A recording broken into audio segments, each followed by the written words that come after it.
this is Zenobia. Here is the Cantonese channel. Please open closed caption.今日適逢呢個420嘅大麻節呢，我就好想感受下氣氛啦。我就上 Google search 咗好耐呢，我都發現唔到有遊行呢樣嘢啊。咁我呢，淨係 search 到一個喺 Sunset Beach 每年都會舉辦嘅一個大麻 festival 啦。咁然後呢，我過到嚟我係揾唔到嗰個場地咯。即係呢，我已經由呢一個 Sunset Beach 呢行到過去 English Bay Beach 咯。我真係成個沙灘我都遊暈晒，我都未見到啊！我知道自己做呢啲專題呢，都係喺度踩鋼線噶啦。呢條女一直都喺度踩鋼線啊！我哋生而為人呢，一出世就有一個社會嘅既定價值喺度呢，好容易就俾呢個社會嘅既定價值呢去影響咗我哋嘅感覺啦。我都希望我嘅 channel 裏面呢，所有嘅觀眾都可以保持一個 open mind 嘅心態去看待每一件事情，因為呢個世界其實每一日都喺度變緊啦。如果我哋對每一樣嘢都對號入座，冇去了解佢嘅正反面嘅話，冇一個批判性思考嘅話呢，我哋只會同呢一個社會脫節。因為呢個世界或者呢一個社會就係每一日都喺度變化緊、進步緊。如果我哋一直沿用住舊有嘅嗰一套思維嘅話，去諗每一樣嘢嘅話，亦都接受唔到一啲新嘅事物嘅話，我哋只會同呢個世界脫軌。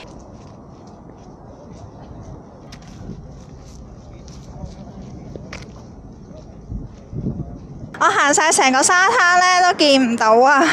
我上咗佢哋 Facebook 個活動睇啲 comment 先知呢，佢哋改咗場地啊，好似係因為有警察驅趕佢哋呢，唔俾佢哋喺呢一度擺，所以呢，佢哋就臨時轉咗場地咯。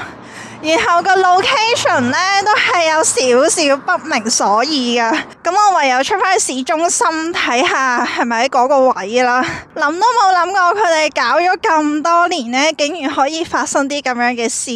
嚟到美術館附近啊，呢一邊呢其實都有勁多嘅攤檔咯，有啲呢可能係一啲藝術品啦，即係都係關於大麻嘅一啲圖騰啊、圖案啊，或者一啲 art 嘅作品啦。咁然後呢，佢哋都可能會有啲會 selling 呢一個大麻花啦。咁然後呢，其實呢度嘅氣氛都非常之濃郁嘅。我好似嗰啲直播嗰啲記者啊，我突然之間覺得呢度嘅氣氛呢非常濃厚啦。然後呢，我諗佢應該都仲有好多攤檔呢陸續嚟緊啊，因為佢哋已經轉晒場地。咁另外仲有另外一批呢，可能去咗第二啲位啦。暫時見到丹坑美術館呢一邊呢，其實都係比較多人啲啦，所以我第一站呢就嚟咗呢一邊先咯。我諗時間都尚早啦，所以呢都仲未有咁多攤檔呢擺咗喺度。超級開心可以感受到呢一個節日嘅氣氛啊！可能有好多人呢都會覺得反毒啊、毒品啊各樣嘢啦，呢啲既有嘅價值觀呢，可能都深深刻住咗喺我哋心裏面嘅腦海之中啦。咁但係當你喺一個新時代要生存落嚟嘅時候呢，其實可以 open mind 少少呢去看待每一樣新嘅事物，可以去睇下點解佢哋會由呢一啲咁樣嘅抗爭啊，或者可以諗下點解佢哋會覺得呢一樣嘢唔係一件錯誤嘅行為咯。我哋有時做人呢，就係需要學習正反兩面都睇晒，然後再去批判性思考，而唔係倒一面咁樣覺得自己唔啱聽嘅嘢呢，就一定係錯誤咯。喺呢一個event裏面呢，我終於覺得自己唔係一個異類啦。呢一度個個人呢都有紋身，全部都揸晒手咁樣。大麻主要分為 THC 同埋 CBD 兩種成分。THC 係屬於精神活性物質，故大麻有鎮靜、鎮痛、興奮、食慾增強、感官意識變化、迷幻嘅效果。而 CBD 可以治療癲癇、焦慮、發炎、肌肉疼痛、失眠等等，使用後係唔會造成嗨嘅效果嘅。大麻可以增加心率、降低血壓，短期副作用可能包括短期記憶力下降、個口好乾啦、眼紅、偏執、焦慮感。據本草綱目大麻使用嘅記載，整棵植物嘅根莖花葉果實皆有其可用價值。喺中醫裏面呢，佢嘅果實係稱為火麻仁或者大麻仁入藥，性平味甘，功能潤腸，主治大便燥結、花青麻勃，主治惡風、經閉、健忘、果殼同胞片、青麻糞、治勞傷、破積、散膿，多服令人發狂。葉行麻醉性樹脂可以配製麻醉藥。人類吸食大麻嘅歷史可以追溯到公元前3000年。至20世紀初，世界各地對煙酒等毒品司法監管同限制開始加強，陸續推行禁酒令等阻止嘅舉措啦。大麻令都係其中之一。擁有、使用、買賣大麻製品喺全球大多數地區都係非法嘅活動。醫學上嘅大麻常用作促進癌症同埋艾滋病患者嘅食慾，減低疼痛，對慢性疼痛有唔錯嘅效果。都用於化療同埋艾滋病人，以減少嘔心同埋嘔吐，亦可以用嚟降低青光眼病患者嘅眼壓，治療疼痛、肌肉痙攣、精神分裂、失眠以及躁鬱症嘅躁期。喺慢性疼痛上，開放醫療大麻之後，會用嚟替代鴉片類止痛藥物，或者同鴉片類止痛藥物共用。初步研究顯示呢啲係可以減少鴉片類止痛藥嘅使用劑量或者副作用，可以大幅減少因為止痛藥造成嘅死亡或者成癮問題。一般認為吸食大麻係好難致死嘅，體重75公斤嘅人需要同時吸食53克提純嘅 THC， 短時間內吸收所有先可以達至呢一個劑量。口服嘅話個量係要增加到大約1磅，即係454克。只有靜脈注射先可以達至呢一個理論上嘅致死。大麻煙嘅使用者如果唔加入煙草嘅話係唔會增加任何癌症嘅風險。除咗 COPD 慢性阻塞肺病嘅風險會略然增加之外喺其他嘅呼吸系統疾病上危害會比起食煙係低好多嘅。古代印度吸食大麻以印度教嘅濕婆信眾最為崇拜。苦行僧係會透過吸食大麻同神進行溝通嘅，而當時佢哋嘅醫生都係會用大麻嚟當做一個藥方嚟治療一啲瘧疾嘅病患啦。一啲獨立但係未被肯定嘅研究指出大麻係對呢一個多發性硬化症患者以至抑鬱症嘅患者係有改善嘅作用嘅。咁樣係會直接或者間接替代咗好多一啲好貴又有副作用嘅抗抑鬱藥品啦。吸食大麻一開始會心跳加速啦，成個世界都會變到 slow motion 一樣，會有靜止嘅感覺啦。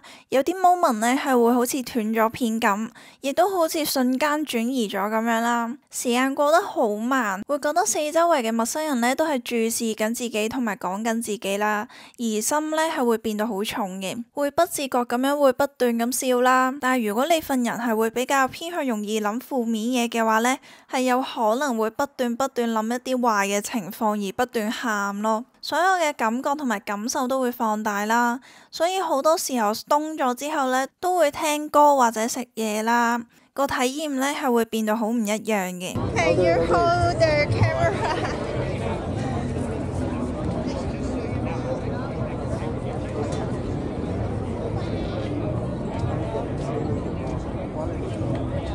Yeah, really cool. Oh yeah. Thank you. Yeah, absolutely. Thank you very much. Thank you, sir. I'll take that one. Thank you very much. I have one. Yeah, Thank you.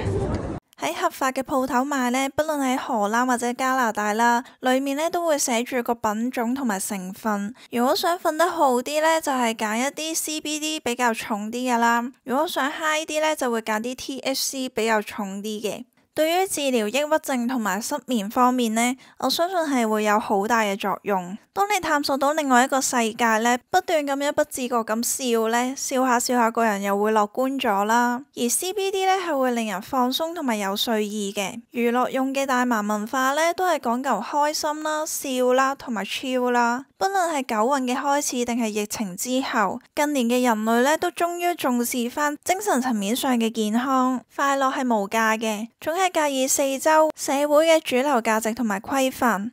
為他人而活係比一切都會痛苦啦。只要唔係傷天害理，損害到他人身心或者利益，對自己唔會構成永久傷害嘅事，又何必太反感呢？煙酒、賭毒性，除咗化學類型嘅毒品之外，其他嘅都唔會一次就會形成上癮嘅反應啦，反而係不知不覺間產生咗依賴性，由心理上癮變為身體出現一啲上癮嘅反應。自問我自己係一個自控能力幾好嘅人啦，例如我以前係會食 social 煙嘅，平時唔食都 OK 啦，但係去到一啲人生嘅低潮期，壓力好大啦，係有試過好似唔食唔得嘅一啲身體上嘅反應啦。其實某程度上呢，係心理上呢，好想揾到一個渠道，揾到一個出口。而當事情結束咗之後呢，好快就戒甩咗啦。所以好多時呢，只係心理同埋自控能力作祟。唔講可能睇唔出啦。我嘅人生呢，頭20年我都係負面情緒中度過嘅，成長同埋際遇呢，係好大嘅影響啦。如果大家有小朋友嘅話呢，真係要重視兒童嘅心理健康，睇多啲教育書啦。而呢一種開心 chill 嘅文化呢，都成就咗好多藝術創作，甚至歌曲啦，間接提供咗好多正面嘅思維俾大眾。但係其實我人大咗呢，反而係享受清醒嘅 moment，返工嘅疲倦，同埋身為一個會暈車浪嘅棍波貨 van 車牌持有人，能夠清醒精神咁樣去寫稿寫 status， 係一件好開心嘅事。事情總會過去，用睇一本書咁嘅心態去經歷面對緊嘅人生，再回望返曾經發生過一啲更加嚴重同埋更加可怕嘅事，再睇一睇自己面對緊嘅嘢，其實都係不外如是。凡事唔使太執着，眨下眼就過去，努力過好每一日，準備好自己，機會就會埋嚟。補充返點解叫420啦，喺1971年嘅美國加州有5名嘅中學生，佢哋得到一個大麻種植者製作嘅藏寶圖，然後佢哋就相約咗喺放學4點20分呢個時間呢，就一齊去揾呢個大麻。最後佢哋揾咗幾次呢，都係宣告失敗收場嘅。然後佢哋就將呢個暗號420呢，變成為食大麻嘅一個暗號啦。我自己都戴翻個頭盔先，唔建議。今集就嚟到呢一度啦，唔知大家又有咩意見呢？歡迎喺留言區話我知啊！記得 CLS 同埋 subscribe 我嘅 channel 啦，我哋下條片再見啦，ciao。